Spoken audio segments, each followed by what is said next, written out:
السلام عليكم ورحمة الله وبركاته.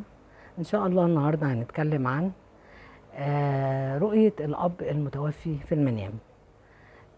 رؤية الأب المتوفي في المنام دايما من الأسئلة اللي بيجيلي عنها كتير، لأنها بتتكرر دايما في الرؤى. رؤية الأب المتوفي من الرؤى القوية جدا في المنام. هنتفق على حاجة، إن الأموات لما بيجوا في المنام لشخص بيبقى كلامهم حق، لان هم في دار الحق واحنا في دار الباطل. يعني لو متوفي جاي بينذرك من شيء، فخد الكلام دوت بالاهتمام، ما تاخدوهوش بمرور الكرام، لا، اهتم بالكلام ده واعرف ان هو فعلا جاي ينذرك من حاجة. ولو هو جاي بيبشرك بحاجة، ابشر بالخير، لان ايه بيبقى هو بيبقى فاهم او عارف ان الحاجة ديت ان شاء الله باذن الله، والله اعلم واعلى، ان شاء الله يا رب تجيلك بالخير. فرؤية الاب من الرؤى القوية جدا.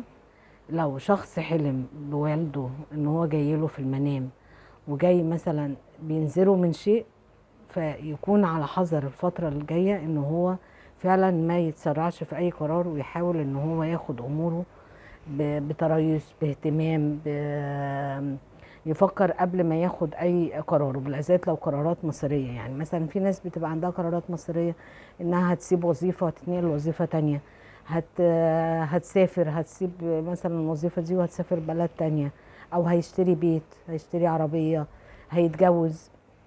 دي بتبقى قرارات مصيريه. فلو جه والدك حذرك من حاجه من الحاجات اللي هي الخاصه بيك ديت، فكون على حذر، او ما تسرعش في قرار. ولو جه بشرك بالخير بحاجه، اداك هديه، اداك حاجه ثمينه، اداك حاجه ليها قيمه، يبقى ده بشرة خير ان الامور بتاعتك ان شاء الله بامر الله، طبعا يعني كله بامر الله قبل اي شيء، الامور دي هتتيسر.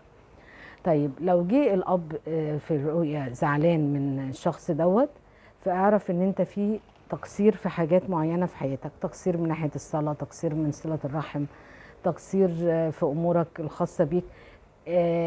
كل شخص هو عارف اموره الحياتيه ايه، يعني عارف حياته ممشيها ازاي، فهيبقى فاهم هو التقصير جاي من ناحيه ايه. فهو الاب لما يجي زعلان بيبقى جاي بينذر صاحب الرؤيه من امر معين، ان هو ما يكونش يعني في معصيه او في حاجه هتخليه ياخد ذنب، فيحاول يراجع اموره. لكن لو الاب جه مبتسم ومبسوط من الشخص، فمعنى كده ان هو ماشي بما يرضي الله، واموره ماشيه بالخير، وان هو مش مقصر في حاجه. وبرضك بتبقى بشرة خير للرائي ان هو هيكون في امور بالنسبه له، الامور ديت هتدخل عليه بالفرح والخير والسعاده. وبرضك رؤيه الاب من الرؤى القويه. لو الشخص دوت كان في ضيقه او في مشكله او في هم، فلو الاب جاي له بابتسامه، فمعنى ان هي ان شاء الله ربنا هيفرجها عليه فرج قريب، واموره هتتيسر، وبتبقى بشرة خير ليه ان ايه بعد العسر يسر، وامور هتدخل عليه بالفرح والسعاده باذن الله.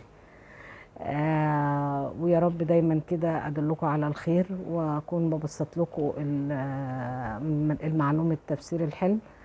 وما تنسونيش بقى في اللايك والشير.